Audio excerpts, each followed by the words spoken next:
Hello students, जैसा कि आपको पता है बेटा अभी 27 फेब को आपका केमिस्ट्री का एग्ज़ाम है।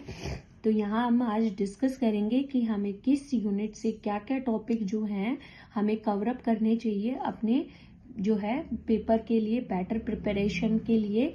जैसे हम डिस्कस कर रहे हैं बेटा सॉल्यूशन चैप्टर में अगर हम न्यूमेरिकल पोर्शन की बात करें तो आपको जितनी भी कॉन्सेंट्रेशन टर्म्स हैं, मोलैरिटी है, मोलैलिटी है, मोल फ्रैक्शन है, आपका जो है इन मास परसेंटेज है, इनके ऊपर आपको जो है न्यूमेरिकल पोर्शन की प्रैक्टिस करनी चाहिए। और आपको न्यूमेरिकल पोर्शन किस में करना है, qualitative properties like relative lowering of vapour pressure पे आपका न्यूमेरिकल पोर्शन आता है। और आपका एलिवेशन इन बॉइलिंग पॉइंट जैसे del TB is equal to KB into M पे, इस पे आपको न्यूमेरिकल पोर्शंस करने इन टॉपिक्स पे। ऑस्मोटिक प्रेशर की अगर हम बात करें तो वहां पे एक टर्म आती है आइसोटोनिक सॉल्यूशंस, उसकी डेफिनेशन, उसका एग्जाम्पल क्या होता है वो आप रिवाइज करें। रिवर्स ऑस्मोसिस की डेफिनेशन और उसकी एप्लीकेशन आप जरूर याद करें। उसके बाद है वांट ऑफ फैक्टर में, लाइक हमारा ग्लूकोज नॉन इलेक्ट्रोलाइट है तो आई की वैल्यू 1 होगी, NaCl है तो वो 2 आयन में कन्वर्ट होगा तो आई की वैल्यू 2 होगी। इस टाइप के जो क्वेश्चंस हैं वो आपको जो है मिलते हैं आपके 1 मार्क्स क्वेश्चंस में भी मिलेंगे, क्योंकि वहां पे पूछेगा elevation in boiling, depression in freezing किसके कारण होगा। तो जो आपके इलेक्ट्रोलाइट है, नॉन इलेक्ट्रोलाइट है, उनमें जितने ज्यादा आयंस होंगे वो कॉलिगेटिव प्रॉपर्टी को जो है अफेक्ट करते हैं। तो आपको यहाँ से वांट ऑफ फैक्टर का टॉपिक अच्छा से कवर अप करना है। और इस पे न्यूमेरिकल पोर्शन जो एसोसिएशन और डिसोसिएशन है उस पे भी आपको जो है एनसीईआरटी न्यूमेरिकल पोर्शन आपको कवर अप करना है। नेक्स्ट है थ्योरी की, अगर हम बात करें थ्योरेटिकल क्वेश्चन की तो आपको हेनरीज लॉ, रॉल्स लॉ, इनकी डेफिनेशन, आपको इनका मैथमेटिकल एक्सप्रेशन आपको आना चाहिए। और इन दोनों लॉ के बीच में क्या सिमिलरिटीज है उसके ऊपर भी बहुत बार क्वेश्चन आया है, तो वो भी आपको आना चाहिए। और हेनरीज लॉ की जो एप्लीकेशंस हैं उन पे भी आपका क्वेश्चंस पुट अप होता है, तो एप्लीकेशंस भी आपको स्टडी करनी है। नेक्स्ट जो काफी बार हमारा क्वेश्चन रहा है ideal and non ideal solution, उसको आपको पढ़ना है।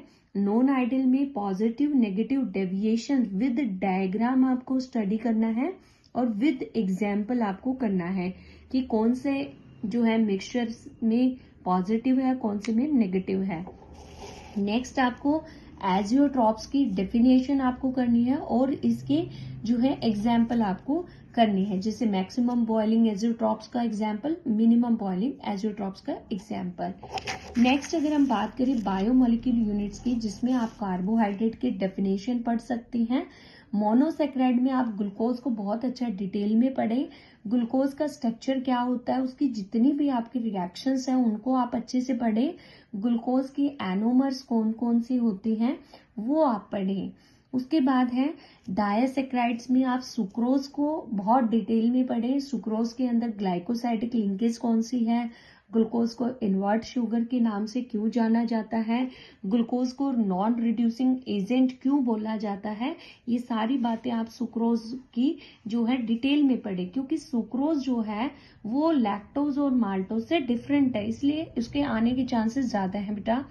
पॉलीसेक्राइड में आप स्टार्च की फुल डिटेल पढ़े, स्टार्च के कंपोनेंट क्या है, स्टार्च की जो डिफरेंट कंपोनेंट है उनके बीच में डिफरेंस क्या है। उसके बाद आप सेल्यूलोज को डाइजेस्ट नहीं कर सकते, उस पे क्वेश्चंस। ग्लाइकोजन हमारी ह्यूमन बींग्स में रिजर्व फूड मटेरियल है, उस पे आप जो है टॉपिक को डिटेल में पढ़ें। नेक्स्ट प्रोटीन्स में अगर हम बात करें तो प्रोटीन की बेसिक यूनिट अमीनो एसिड्स होती हैं, तो उसमें एसेंशियल और नॉन एसेंशियल अमीनो एसिड्स में क्या डिफरेंसेस होते हैं विद एग्जाम्पल आप याद करें, एसेंशियल और नॉन एसेंशियल।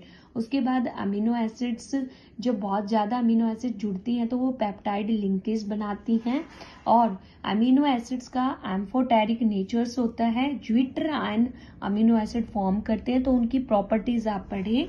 उसके बाद जो हमारे 20 अमीनो एसिड होते हैं उसमें ग्लाइसिन ऑप्टिकली इनएक्टिव होता है, ये इंपॉर्टेंट क्वेश्चन रहता है हमारा कि कौन सा है जो ऑप्टिकली इनएक्टिव है, तो दैट इज ग्लाइसिन।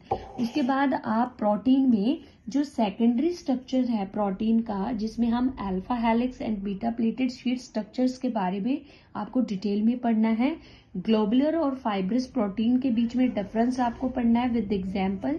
आपको डीनेचुरेशन ऑफ प्रोटीन का टॉपिक डिटेल में पढ़ना है। आपको वाइटामिन्स में फैट सोल्यूबल और वाटर सोल्यूबल विटामिन्स को डिटेल में विद एग्जाम्पल कि कौन सा विटामिन फैट सोल्यूबल है, कौन सा वाटर सोल्यूबल है, क्यों है, उसको भी पढ़ना है। और इनसे होने वाली जो डेफिशिएंसी डिजीज है, कौन से विटामिन से कौन सी डेफिशिएंसी डिजीज होती है और कौन सी विटामिन का कौन सा केमिकल नेम होता है, वो आपको डिटेल में कर लेना है। न्यूक्लिक एसिड में आपको न्यूक्लियोटाइड और न्यूक्लियोसाइड के टॉपिक्स आपको डिटेल में पढ़ने हैं।